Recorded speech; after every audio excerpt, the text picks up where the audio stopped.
upang maghanap ng makakalama, makakasama at makakanlungan upang ako ay maging matatag sa panahon ng kalungkutan. Dito naging matingkad ang hangarin ko para sa isang komunidad. Isang komunidad na naging saksi sa bawat isa sa amin upang bumawi.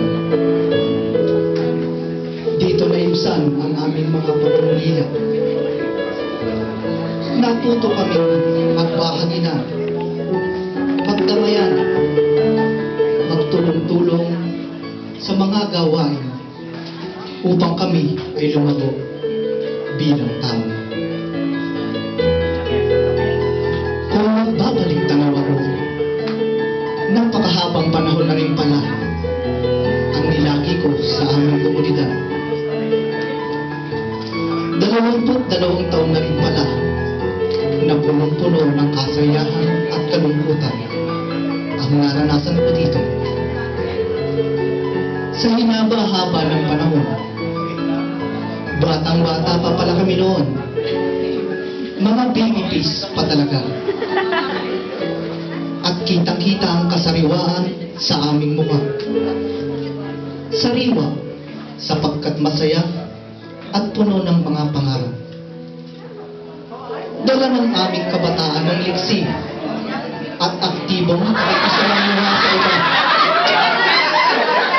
Dumaan, kumanta kami at umindak sa mga panatuntunan. Nakikilahok sa mga palaro at nagsusuot din ng magara sa sagalaan tuwing Mayo. Hindi rin matatawaran ng suporta ng mga kaparian. Naging aming gabay sa loob ng panahong ito. Sila ang umalalay sa amin sa aspetong espiritual.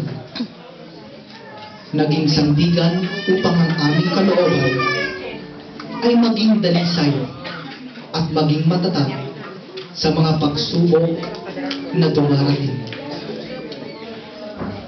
Lumilipas talaga ang panahon. Ang dating mga baby face at mga buhok na malalago ay unti-unting nalalambungan ang panahon.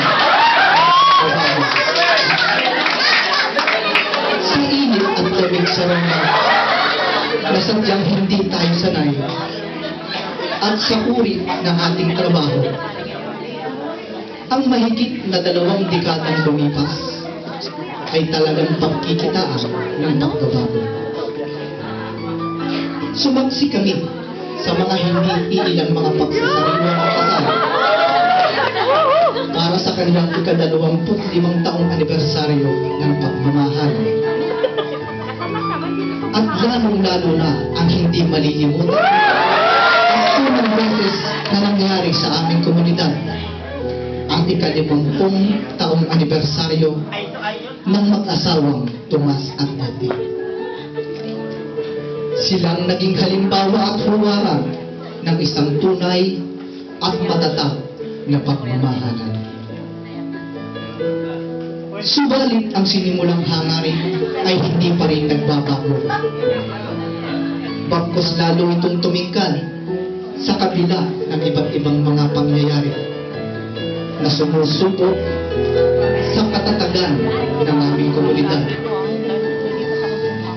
May mga kasama kami na nagpasyang umalis na o humihalay. Meron naman na nasaksihan na ang talagang hangarin namin sa piling ng ating puwang may kapal. May lumidisan man, alam natin na ito ay normal lamang. Lumiliwanag lalo ang aming hangarin sa pag-usbong ng mga kabataang nagiging aming kaagapay sa pagtataguyod nitong komunidad. Sa aming paggabay, natuto silang lumago bilang isang mabuti at maipagmamalaking Pilipino. Sa pagbuo ng kanilang grupo, nahahasa sila upang sila ang maging kinatawan ng komunidad sa nalalapit na bukas.